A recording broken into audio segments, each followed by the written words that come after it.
मला काही व्हिडिओजच्या खाली अशा कमेंट असतात की ताई तुम्ही तुमचं घर स्वच्छ आणि नीटनेटकं ठेवण्यासाठी काय करतात? तर त्याचं उत्तर अगदी सोपं आहे. अशा काही सवयी माझ्या आहेत किंवा अशा काही स्टेप मी फॉलो करते. जसं की जेवढं घर हे क्लटर फ्री ठेवण्याचा माझा प्रयत्न असतो. जसं हे जे शूज असेल किंवा चपला असेल बाहेर पडलेले असतील तर त्या मी लगेच जागच्या जागी शू रॅकमध्ये त्याच्या जागेवरती अरेंज करून देते. म्हणजे समोर दिसणारा पसारा हा कमी होतो. त्याचप्रमाणे डायनिंग टेबलवरती ज्या वस्तू आहेत त्या अगदी व्यवस्थितपणे अरेंज करून ठेवते. काही पसारा असेल तर तो उचलून घेते म्हणजे जास्त क्लटर तुमच्या डायनिंग टेबलवरती दिसत नाही, नीटनेटकापणा दिसतो. त्याचप्रमाणे कचरा असेल तर तो ओला कचरा वेगळा आणि कोरडा कचरा वेगळा असा देते, वर्गीकरण करून देते म्हणजे अगदी सोपं होतं आपल्याला कचरा काढायला देखील.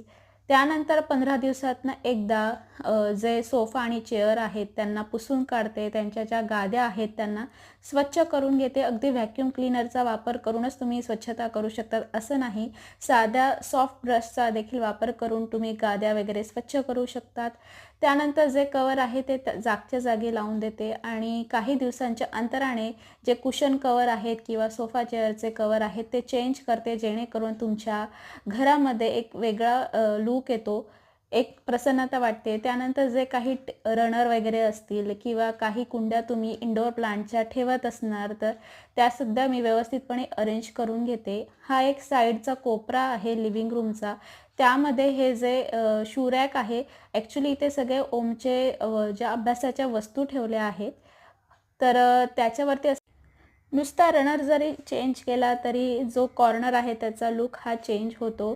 त्यानंतर हे मनी प्लांटचे इंडोर प्लांट मी ठेवलं आहे. कुंडी ठेवली आहे. याला दररोज पाणी टाकावं असं लागत नाही. हिवाळ्याचा सीझन आहे. एक दिवसाआड जरी पाणी टाकलं तरी भरपूर होतं.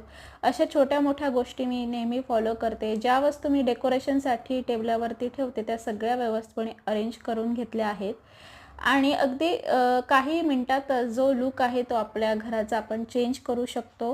फक्त छोट्या-छोट्या स्टेप नेहमी फॉलो करत राहायला हव्यात. त्यानंतर या भिंतीवरती लावणाऱ्या ज्या सगळ्या पेंटिंग आहेत किंवा फ्रेम्स आहेत त्यांना मग मी सॉफ्ट कापडाने पुसून काढला आहे. हा जो आरशाचा आर्टिफॅक्ट आहे त्याला पुसण्यासाठी ब्रशचा वापर केला आहे, म्हणजे जे कोपऱ्यांमधली धूळ आहे ते ब्रशने लवकर स्वच्छ होते.